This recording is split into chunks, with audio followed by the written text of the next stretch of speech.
Hadirin rahmati Allah subhanahu wa ta'ala. Syukur alhamdulillah, Allah subhanahu wa ta'ala akhirnya masih memberikan kepada kita nikmatnya bisa menghadiri kembali majlis yang beberapa saat, beberapa bulan yang lalu ditutup. Dan mudah-mudahan Allah subhanahu wa ta'ala berkatnya majlis ini dibuka, atau tempat-tempat majelis yang lainnya juga dibuka, Allah angkat segera daripada semua bala, musibah, wabah, penyakit yang melanda di negeri kita. Hadirin rahmati Allah subhanahu wa ta'ala, menanggapi daripada tadi pembawa acara mengatakan bahwa karena ada tamu tidak diundang ya. Nah, sebetulnya itu tamu diundang, bukan tidak diundang, malah justru tamu itu diundang. Siapa yang mengundang tamu daripada wabah penyakit yang turun, yang ada pada yang kita saksikan saat ini? Manusia sendiri yang mengundangnya, kita sendiri yang mengundangnya. Kenapa? Karena Allah subhanahu wa ta'ala sudah menjelaskan dalam Al-Quran, dhaharul fasadu fil barri wal bahri bima kasabat aydin nas. Tampak daripada kerusakan, telah tampak daripada kerusakan baik di daratan maupun di lautan, bima kasabat aydin nas. Itu karena ulah tangan manusia itu sendiri. Ini turunnya bala, turunnya musibah, itu harus kita akui. Bukan ini hanya kejadian alam, hati-hati. Kadang-kadang kalimat-kalimat seperti ini ketika turun musibah, ketika ada fitnah, ketika terjadi apapun daripada wabah penyakit atau peperangan sekalipun, itu semuanya jangan dikatakan hanya kejadian alam, tapi itu adalah Allah yang mentakdirkan. Itu semuanya hanya untuk memalingkan daripada kekuasaan Allah subhanahu wa ta'ala. Kita digiring bahwa itu adalah kejadian alam, bukan Allah yang melakukannya. Ini hati-hati. Karena itu kita akui bahwa kejadian apapun yang terjadi di dunia ini, di muka bumi ini, baik di daratan ataupun di lautan, karena ulah manusia sendiri. Coba kita lihat, dulu tidak banyak terjadi musibah, aman, banjir itu jarang, gempa bumi itu jarang, gunung meletus itu jarang. Tapi sekarang kenapa kok bertubi-tubi kejadian alam? Bukan hanya murni kejadian alam, tapi karena manusianya sudah juga berubah. Dulu orang-orang dulu itu mereka itu tidak berani banyak melakukan maksiat. Perempuan-perempuan yang dulu tidak banyak melakukan maksiat. Tapi kalau kita lihat sekarang, Masya Allah. Dulu kalau perempuan dulu itu, kalau sudah pakai celana pendek, itu perempuan yang nakal. Tapi sekarang Masya Allah, kita lihat kadang-kadang keluarga kita ada pakai celana pendek, mahramnya sendiri tidak boleh lihat, apalagi orang lain. Karena aurat bagi perempuan bersama mahramnya, adiknya, kakaknya, ayahnya, siapapun tidak boleh melihat ma baina surra wa rubbah, antara pusar dan lutut. Tapi celana pendek di atas lutut. Setiap hari berarti orang tuanya, adiknya, keluarganya dosa di rumahnya. Ini perbuatan-perbuatan dosa inilah yang banyak terjadi saat ini. Akhirnya apa? Allah hanya ingin mengingatkan. Bukan Allah murka, bukan Allah benci kepada kita. Dhaharul fasadu fil bahri wal bahri bima kasabat aydin nas liyudhiqahum ba'dalladzi amilu la'allahum yarji'un. Untuk apa sih Allah memberikan ini musibah? Untuk supaya mereka merasakan ini loh, mengingatkan kepada mereka, la'allahum yarji'un, mungkin mereka akan kembali. Harapannya apa? Dengan turunnya musibah mereka akan kembali, bukan semakin jauh kepada Allah subhanahu wa ta'ala. Kalau kita lihat kadang-kadang ono kurunan ini dok tambah tuh, masjidnya sepi, pengajiannya sepi. Kalau sebelumnya memang dilarang, ya sudah, kita tidak bisa melakukan apapun. Tetapi ketika dibuka pun alasannya macam-macam. Padahal ini masjid ini, kita berada di masjid ini, insya Allah tempat yang paling aman. Karena Nabi mengatakan apa? Diriwayatkan an Anas bin Malik radhiyallahu an, qala Rasulullah sallallahu alaihi wasallam, idza anzalallahu ta'ala idza aradallahu an anzala ahadan minas sama'i ala ahlil ard surifat an ummaril masajid. Kata Nabi SAW, kalau Allah ingin menurunkan satu penyakit, entah itu wabah, penyakit atau yang lainnya, maka apa? Allah akan memalingkan daripada orang-orang yang makmur ke masjid. Artinya apa? Allah jaga daripada orang yang makmur ke masjid. Malah ada riwayat juga daripada Anas bin Malik, hadis qudsi, Allah Subhanahu wa taala berfirman, inni la ahummu bi ahlil ardi adaban. Aku ini sudah berkeinginan terhadap penduduk bumi ini untuk mengadab mereka. Kenapa? Saking berpalingnya mereka. Mereka berani melakukan maksiat di bumi ya Allah, mereka berani bermaksiat di laut, mereka berani bermaksiat di gunung, padahal semuanya adalah pemberian nikmat dari Allah Subhanahu wa taala. Dia dikasih kesempatan hidup itu pun adalah nikmat dari Allah Subhanahu wa taala, tapi masih berani untuk melakukan maksiat. Inilah ahummu bi ahlil ardi adaban. Aku ini berkeinginan sebetulnya untuk mengadab penduduk bumi. Fa idza nadartu, tapi ketika aku melihat an ummari baiti, daripada orang-orang yang memakmurkan rumahku, yaitu masjid, aku melihat ternyata alhamdulillah salat berjamaahnya masih didirikan. Alhamdulillah ada majelis-majelis rutinan yang diadakan. Ternyata masjidnya masih makmur, banyak orang yang masih salat tahiyatul masjid, masih ada orang yang iktikaf, masih ada orang yang baca Al-Quran di masjid.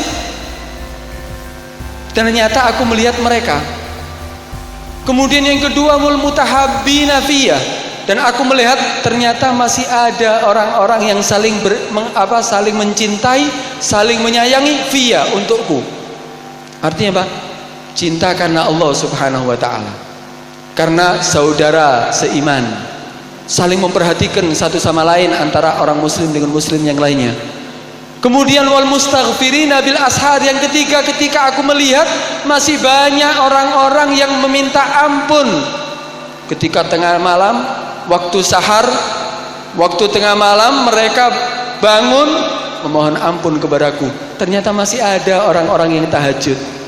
Karena tiga hal ini, kata Allah Subhanahu wa taala, saraftu anhumul adzab, maka aku jauhkan dari mereka adab. Yang sebetulnya aku sudah mau menurunkan adab, tapi aku tarik, aku tiadakan, aku gagalkan daripada adab tadi itu karena tiga hal tadi itu.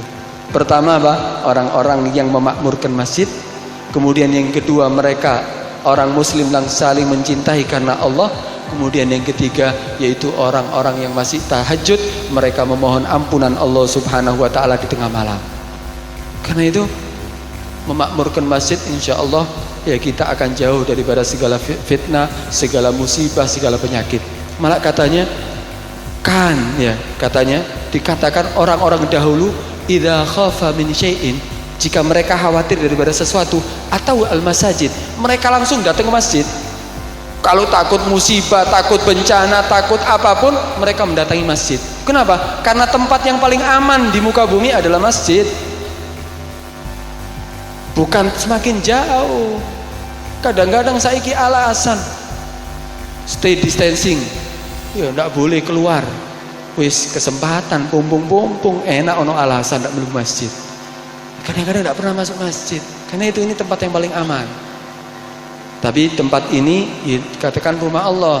Kita di sini ya harus beradab di masjid. Kita niat iktikaf di masjid. Kita berada di masjid tidak melakukan hal-hal yang tidak diridhai oleh Allah Subhanahu wa taala. Hadirin rahmati oleh Allah Subhanahu wa taala. Kalau kita ya, karena memang masa ini orang kadang-kadang sumpek karena berita di TV, berita positif meningkat, sing mati, sing iki berita enak-enak tok. Sing orang dikubur Covid, akhirnya warga tidak terima, macam-macam kan. Kadang-kadang kabar-kabar seperti ini membuat orang tambah sumpek. Karena itu sebetulnya kita ini sebagai umat Islam, kita ini punya Nabi yang sudah mengajarkan lengkap agama ini lengkap sebetulnya. Kita ini sebetulnya kalau mau mempelajari Islam dengan sebenarnya nggak perlu khawatir, nggak perlu kita sampai galau, nggak perlu kita sampai takut panik. Tapi waspada, kita berhati-hati boleh, tapi panik tidak perlu. Kenapa? Karena Nabi sudah ngajarkan, kalau kita mendapatkan hal-hal seperti saat ini, itu banyak cara-cara untuk supaya kita ini selamat. Banyak. Di antaranya Nabi itu ngajarkan apa? Katanya Pak, ketika kita mendapatkan musibah, wabah, penyakit, fitnah, apapun yang terjadi, yang pertama harus kita lakukan apa? Tawakal dan pasrah kepada Allah. Kita harus tawakal. Lu kita yakini semua yang terjadi kepada kita, apapun, itu atas kehendak Allah. Kita lari kemanapun, kalau Allah takdirkan kita akan kena. Karena itu apa? Kita pertama kali harus tawakal kepada Allah dan pasrah. Setelah itu kita diajarkan oleh Nabi supaya jadi orang selamat daripada wabah penyakit ataupun musibah. Di antaranya apa? Pertama, minta doa sama Allah. Kita diajarkan katanya apa? La yaruddul qada illa doa. Tidak akan menolak daripada ketentuan Allah kecuali doa. Minta sama Allah, ya Allah berikan keselamatan kepadaku dan keluargaku, berikan keselamatan kepada orang yang ada di daerahku, berikan keselamatan kepada orang yang ada di negeriku ya Allah. Angkat wabah penyakit ini ya Allah. Bareng-bareng minta kepada Allah Subhanahu wa ta'ala. Minta sama Allah, Allah pasti akan kabulkan. Ud'uni astajib lakum, minta sama aku akan kabulkan. Kita tidak perlu khawatir. Ketika sujud, waktu yang paling dekat kita kepada Allah Subhanahu wa ta'ala, waktu kita sujud, minta sama Allah. Agrabu ma yakunul abdu bainahu wa baina rabbih wa huwa sajid. Paling dekatnya dia dengan hamba, dengan apa? Paling dekatnya dia dengan Allah Subhanahu wa ta'ala, dia dalam keadaan sujud. Itu paling dekatnya. Kenapa? Karena itu penghambaan yang paling sempurna. Kenapa? Anggota yang paling mulia ditaruh di tempat yang paling hina untuk Allah Subhanahu wa ta'ala. Allah akan dengarkan apapun yang kita minta. Minta sama Allah Subhanahu wa ta'ala. Itu yang pertama. Kemudian yang kedua, kalau bisa jaga wudu. Mudawama alal wudu, selalu dalam keadaan punya wudu. Kita kadang-kadang di masjid tak wudu. Kadang-kadang kita hadir majelis tak wudu. Kalau sing sholat tak wudu kadang-kadang. Lebih parah mana ini? Jaga dalam keadaan wudu, dalam keadaan apapun. Jaga wudu dalam keadaan apapun. Kita di luar rumah, kita di masjid, kita dimanapun sudah. Mudawama ala wudu. Loh, apakah wudu itu bisa mencegah corona? Enggak. Ya kalau corona itu, ya kalau dokter tidak terima di luar wudu mencegah corona. Memang iya tidak mencegah, tapi Allah akan menjaga. Karena Allah pernah mengatakan kepada Nabi Musa, ya Musa, idza usibta bi musibatin fa anta ala ghairi wudu fala talumanna illa nafsak. Hei Musa, kalau seandainya kamu kena musibah sedangkan kamu tidak dalam keadaan wudu, jangan disalahkan kecuali kamu sendiri. Berarti kalau dalam keadaan wudu, Allah akan jaga daripada musibah. Karena itu selalu dalam keadaan wudu, insya Allah Allah jaga. Oh, di daerah itu ada yang kena, insya Allah kita nggak akan terkena. Kenapa? Karena Allah menjaga kita. Itu yang ketiga. Yang keempat, sholat jamaah dijogo. Sholat jamaah kalau bisa 5 waktu dijaga, sholat berjamaah. Kalau memang tidak bisa 5 waktu, paling tidak 2 waktu, yaitu sholat subuh dan sholat isya. Kata Nabi SAW, man sholat subuh fi jamaah fakana fi dhimmatillah hatta yumsi, wa man sholat isya fi jamaah fakana fi dhimmatillah hatta yusbih. Barang siapa yang sholat berjamaah, sholat subuh berjamaah, maka dia dalam tanggungan Allah sampai malam hari. Barang siapa yang sholat isya berjamaah, maka dia dalam tanggungan Allah sampai pagi hari. Kalau dalam tanggungan Allah, ya dijogo ambil Allah. Allah akan menjaga dia. Dalam tanggungan Allah kok. Kalau kita dalam tanggungan satpam, belum tentu kita terjaga. Kalaupun ada bodyguard, belum tentu kita terjaga. Tapi kalau Allah yang jaga, insya Allah Allah akan jaga. Ya dijaga oleh Allah, mungkin dengan para malaikat Allah Subhanahu wa ta'ala, atau Allah sendiri yang akan menjaganya. Dijaga daripada fitnah, jaga daripada musibah, jaga daripada wabah penyakit. Itu yang harus kita lakukan. Apa maning? Akeh Nabi ngajarno. Di antara apa? Sedekah, sodako. Ini sodako ini semampu kita, ndak harus banyak. Kita mampu 5.000 ya 5.000, mampu 10.000 ya 10.000, ndak mampu 2.000 ndak apa-apa, ndak mampu 1.000 ndak apa-apa. Sedekah, kenapa? Karena dikatakan inna sadaqah tasuddu sab'ina min babisu. Sungguhnya sedekah itu akan mencegah daripada 70 kejelekan. Bahkan ono sing riwayat mengatakan Aisyah wa al-judam. Paling ringannya sing su itu kejelekan apa? Judam, lepra. Lepra ini penyakit menakutkan. Mungkin saat ini belum ada obatnya itu. Kalau kita sedekah Allah akan jaga. Apalagi kalau kita sedekahnya bisa pagi hari. Belum keluar rumah kita sedekah dulu. Depan rumah kita sediakan, orang yang kita mau tuju kita kasih. Kata Nabi SAW, bakiru bis sadaqah fa innal bala la yatakhatta sadaqah. Pagi-pagi kalau kamu mau sedekah. Kenapa? Balak tidak akan bisa melangkai sedekah. Iki sapa sing ngomong? Dudu dokter, kon percaya mbek dokter, tak percaya mbek Nabi. Aneh kan? Sekarang ini sebetulnya kalau kita ini ada hikmahnya ya. Adanya corona atau macam-macam ini ada hikmahnya loh. Coba kita pikir. Kita ketika mendapatkan awal kabar, kalau sekarang mungkin sih wis ono sing ndak percaya ya. Tapi ketika kita pertama kali mendengarkan kabar corona, yo apa wedine? Khawatir, ndak boleh keluar rumah, ndak metu temenan. Pakai masker digawe terus, saiki wis mulai longgar. Wis mulai kendor saiki kadang-kadang. Takut kita ono wong watuk minggir, semprot-semprotan. Ono wong mahing di majelis, wis ojo-ojo corona. Kita kadang-kadang saling suudzon kepada sesama. Kita takut kenapa? Karena dokter mengabarkan bahwa bahaya itu, corona itu, bahaya penyebarannya sangat cepat. Kan gitu kan? Kita percaya kepada dokter dan kita ikuti arahan daripada dokter. Bagus. Bukan kita mengatakan tidak bagus, bagus. Kita diperintahkan pakai masker, pakai. Memang itu menjaga kok. Kita diperintahkan cuci tangan, boleh. Memang itu diajarkan sama Nabi. Tulungi dokter ngajarin, Nabi sudah ngajari itu. Kita diajarkan berbagai macam, ya suruh minum vitamin, ya bagus kan supaya sehat kok. Kita ikuti arahannya, kita takut sampai kita mengikuti arahannya, bahkan kita lihat terus berita-beritanya terus. Iya kan? Tapi kalau kita mikir, Allah itu sudah mengingatkan kita berkali-kali loh. Di dalam Al-Quran sudah banyak peringatan. Nabi sudah banyak memperingatkan. Para ulama sudah memperingatkan dalam ceramahnya. Bahayanya maksiat, bahayanya berdusta, bahayanya berzina, bahayanya riba, bahayanya daripada yang melanggar daripada perintah Allah, meninggalkan sholat, meninggalkan puasa, meninggalkan mengeluarkan zakat. Bahayanya sudah dikasih tahu sama Nabi. Hati-hati lo kuburan, hati-hati lo neraka, hati-hati lo kok ono bakal pengadilan Allah. Nanti akan ada lo timbangan amal sekecil apapun yang kita lakukan di dunia ini pasti akan ditimbang nanti oleh Allah Subhanahu wa taala. Tidak akan luput dari Allah Subhanahu wa taala.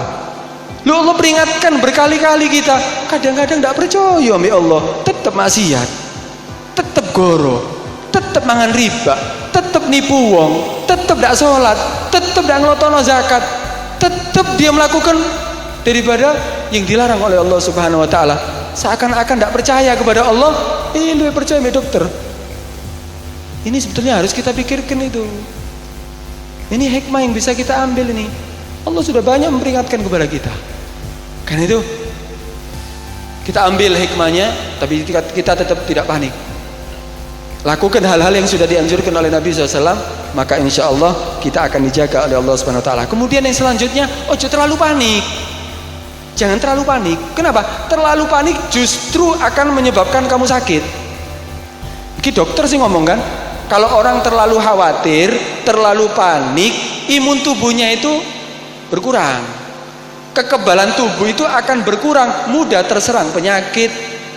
Kayak sampai diceritakan ada seorang wali min auliyaillah ketemu dengan malaikat, ngabarkan malaikatnya, bentar lagi di daerah ini akan turun bala, akan meninggal 1000 orang.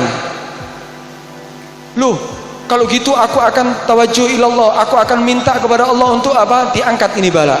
Ini godok mubrom. Kalau godok mubrom itu Pak, walaupun doa tidak bisa. Kalau godok mubrom, Akhirnya apa? Ya sudah, paling tidak tetap dia minta sama Allah Subhanahu wa taala. Minta dia. Ternyata bukan 1000 orang yang meninggal. Luyake 10.000. Heran loh, jadi ini 1000 kok iki saiki 10.000. Akhirnya ketemu malaikat tadi itu, datang lagi kabar, ditanya, malaikat, Anda mengabarkan bahwa yang meninggal 1000, ini kok 10.000? Iya. Yang meninggal karena bala itu 1000 orang. Yang 9.000 orang itu meninggalnya karena takut dengan sendirinya. Wedi karepe dhewe, mati-mati dhewe. Karena itu hati-hati, ojo terlalu panik. Tetap kita percaya, tawakal, pasrah kepada Allah, jaga diri. Jaga sesuai yang dianjurkan oleh Nabi tadi itu.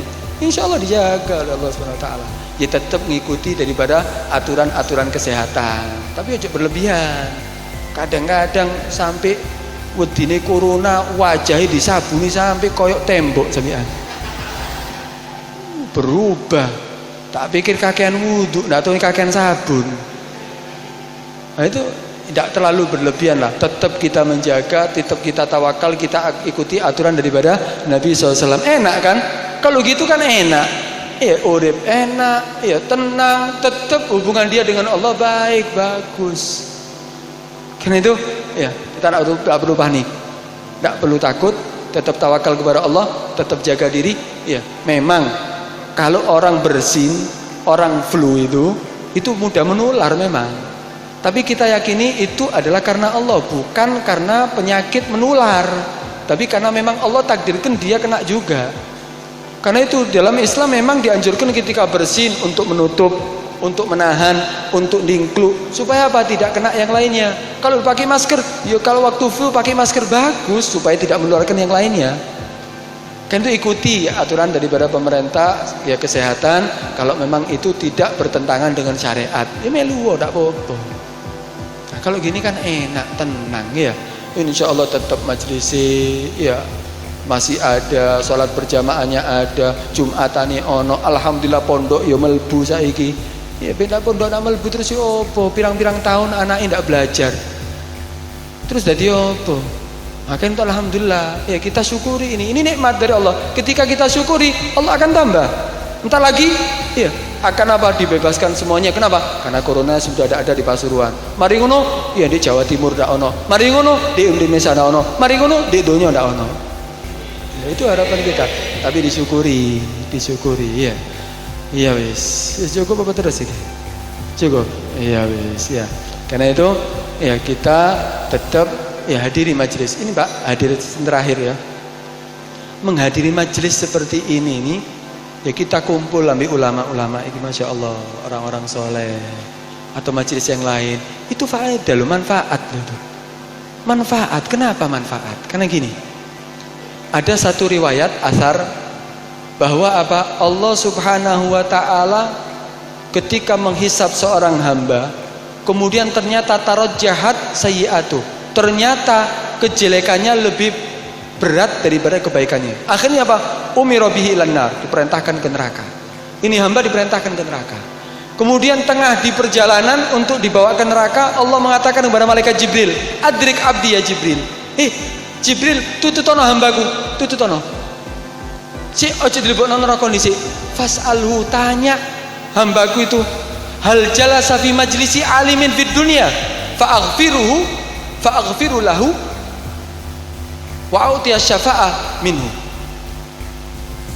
Kata Allah Subhanahu wa taala kepada malaikat Jibril, tututono hambaku, ojo dilebokno neraka nisi. Tanya dia, pernah enggak dia duduk bersama majelisnya orang alim? Pernah enggak duduk seperti kita saat ini? Duduk bersama orang-orang alim, dibacakan hadis Nabi, dibacakan sholawat, dibacakan, kita itikaf di masjid, kumpul di dalam kebaikan. Pernah nggak dia di dunia melakukan itu? Akhirnya ditanya, fasa'alal abda Jibril. Malaikat Jibril tanya kepada hamba tadi itu, hal jalasta fid dunya fi majlisi alimin. Jawabannya dia apa? Ma jalastu qat. Aku tidak pernah duduk dengan orang alim sama sekali. Akhirnya, ya Rabb, ya Allah, anta a'lamu bihali abdi. Ya Allah, engkau lebih mengetahui keadaan daripada hambamu ya Allah. Kamu tahu jawabannya, maksudnya. Fas'alu, tanya lagi. Hal jalasa ala maidati alimin, apakah dia pernah duduk makan bareng sama orang alim? Makan bareng, pernah nggak makan bareng? Dijawab lagi, enggak pernah duduk majelis, tidak pernah hadir, duduk bersama orang alim juga tidak pernah hadir. Tanya lagi, fas'alhu an ismihi wa nasabi, tanya namanya coba. Oh, sebelumnya ditanya dulu, hal ahabba aliman, apakah dia cinta kepada orang alim? Lah, jawabannya enggak. Aku enggak pernah cinta kepada orang alim di dunia. Tanya lagi, apakah dia pernah duduk makan bareng dengan orang alim? Jawabannya lah. Sampai yang keempat terakhir apa tanya? Hal is'alu an ismi wa nasabi, tanya namanya atau nasabnya. Mungkin ada kesamaan namanya dengan orang alim.